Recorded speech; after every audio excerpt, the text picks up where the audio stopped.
Now, beyond USDA organic, there's something called chemotyping, and we'll look at this a little bit closer on a few slides from now. But what chemotyping is analysis of all the chemical constituents within an essential oil. So the essential oil is tested so that we know all of the chemicals that are in that oil.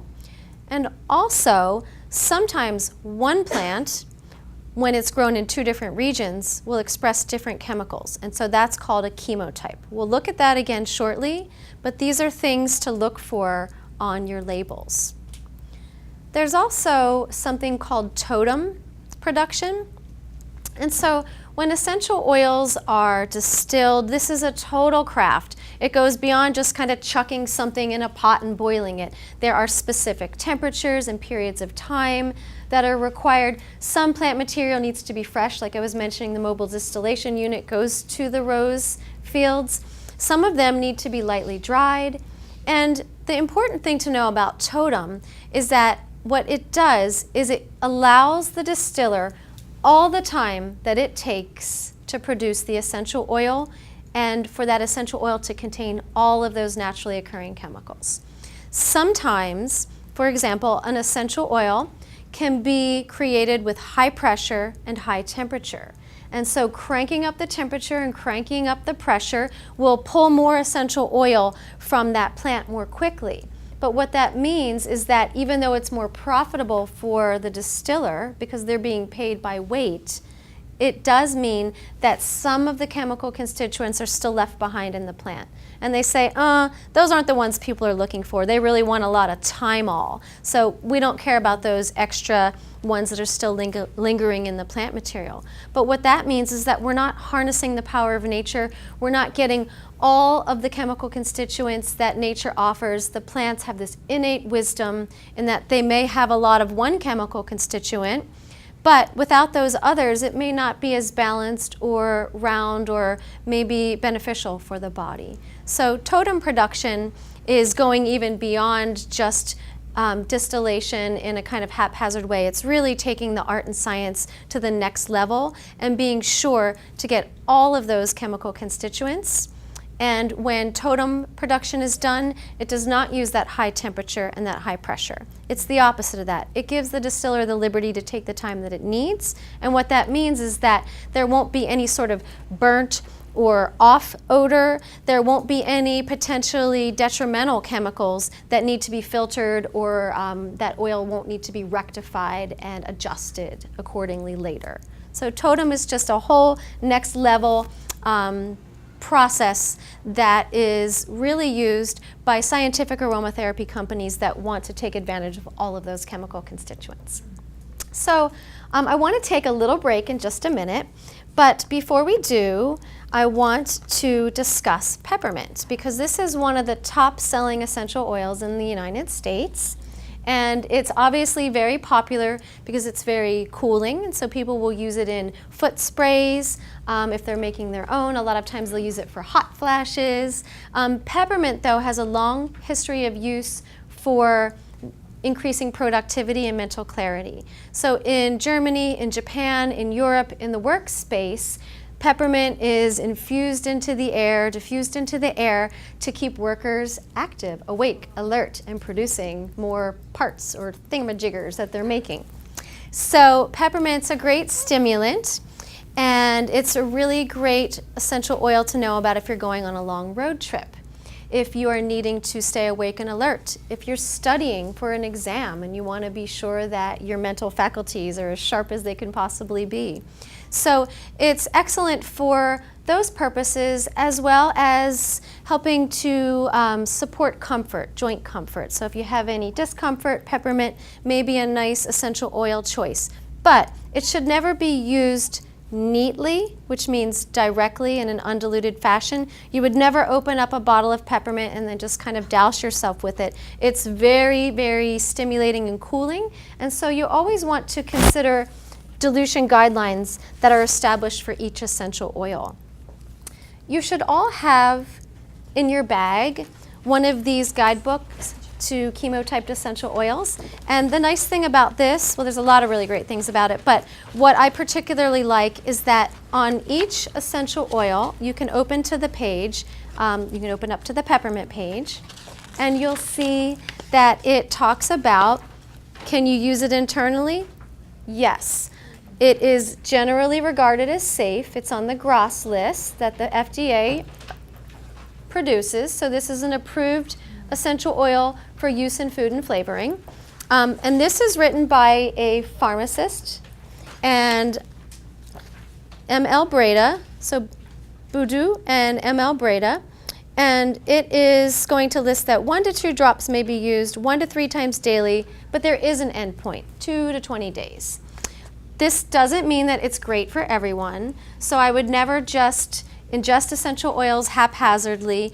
It's really important to know that you can always consult a certified aromatherapist or your practitioner on internal use, because what it doesn't say here is that some people don't do well with peppermint. If someone has GERD, it can relax the sphincter, and that may complicate the gastroesophageal reflux disease. So not just because an essential oil is on that list of safe to be ingested doesn't mean that it's going to be good for you. We're all biochemically individuals. So I always urge individuals to be really mindful about internal ingestion.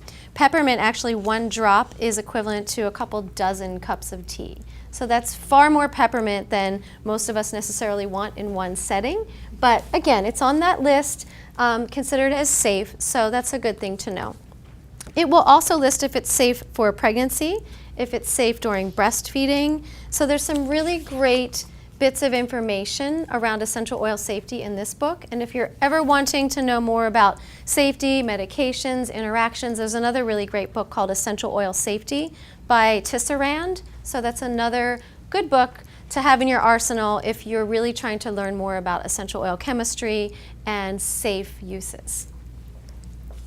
So the one last thing about peppermint is that a lot of formulas will include peppermint for its comfort. I guess I did already say that. So with that being said, I'd like us, if you like peppermint, then Garrett and I are going to come around and we're going to put a few drops on your hand and have you experience peppermint's invigorating, uplifting effects. So I'll show you with Garrett actually how, we'll just show you a little example. We'll come around and we'll put a drop or 2 on your hands, and then you can just rub your hands together and close your eyes, draw your hands to your face, and take 5 or 6 deep breaths. Just leave your hands there while you're breathing, but keep your eyes closed because the vapors can be a bit strong and can make your eyes water or be a little bit irritating.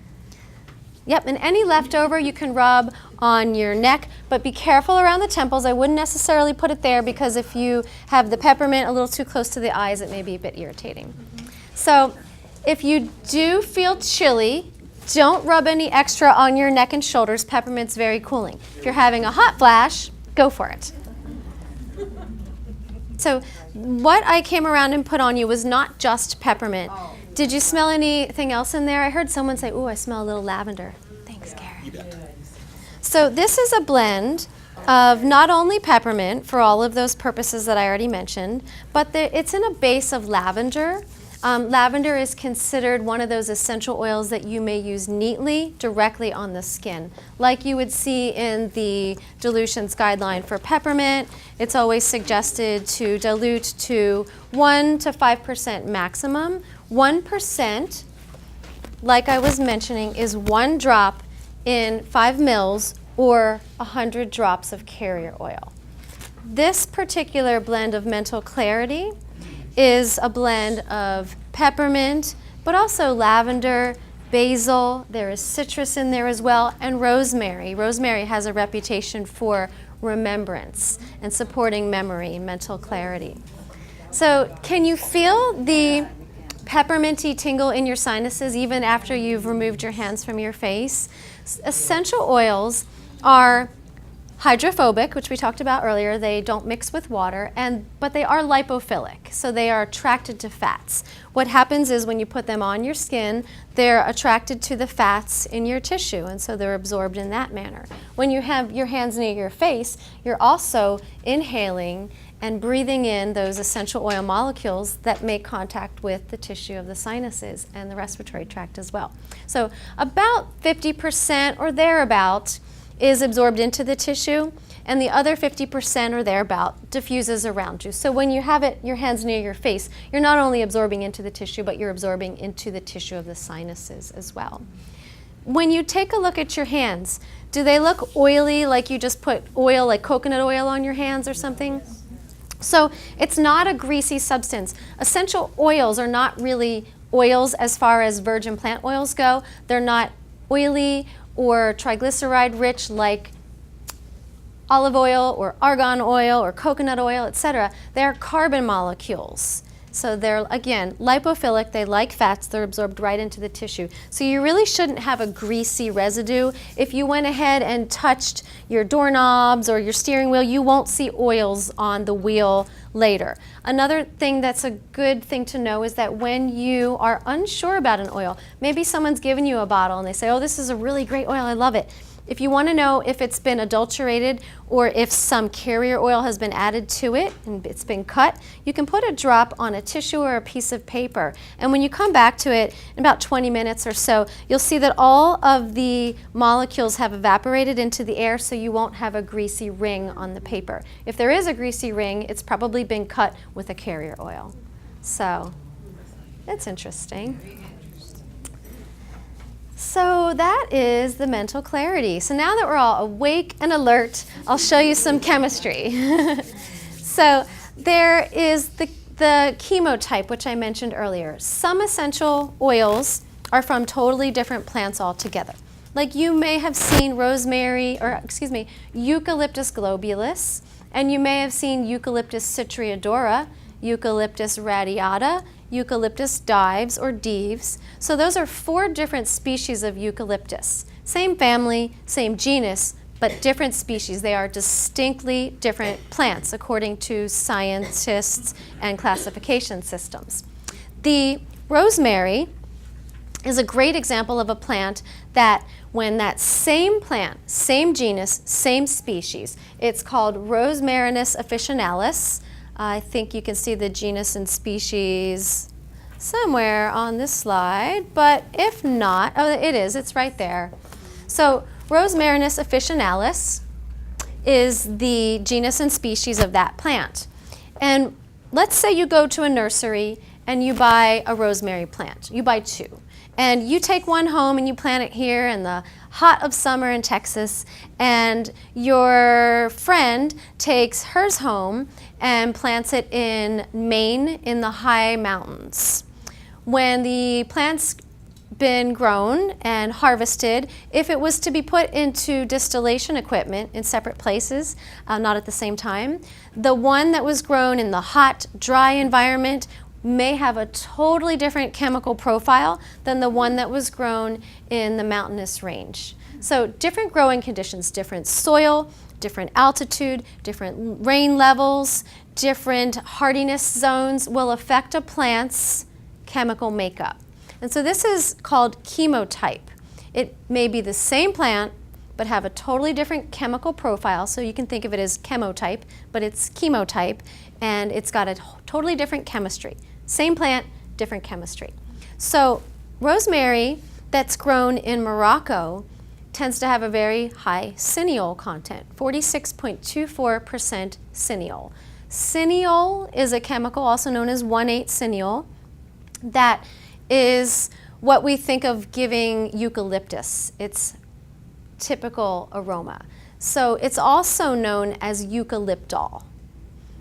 Rosemary cineol smells very similar to eucalyptus because it shares that 1,8-cineol or eucalyptol chemical. The rosemary plant that's grown in France expresses more verbenone and much less cineol. So you can see that the cineol is only 5.59%, but that the verbenone content is 5.6% in the rosemary verbenone chemotype, only 0.07% in the cineol type. So you don't have to remember any of those numbers. The point is is that one plant, when grown in different regions, will express different chemicals, and that means that one plant will not do the same function as the other plant will for you as far as aromatherapy goes. So if you're looking for respiratory support, you would want the one that contains the eucalyptol or the cineol. Rosemary cineol could be used in the diffuser if you're dealing with a little bit of a chest challenge. You want to support circulation in the respiratory tract, help to support easy breathing. Rosemary cineol would be a better choice than rosemary verbenone. When you look at that chemotype booklet, you'll see that the rosemary verbenone has more of a reputation for wrinkles or leathery skin, skin care. So interesting. When someone says, oh, go get yourself some rosemary, it's really good to know what species they're talking about.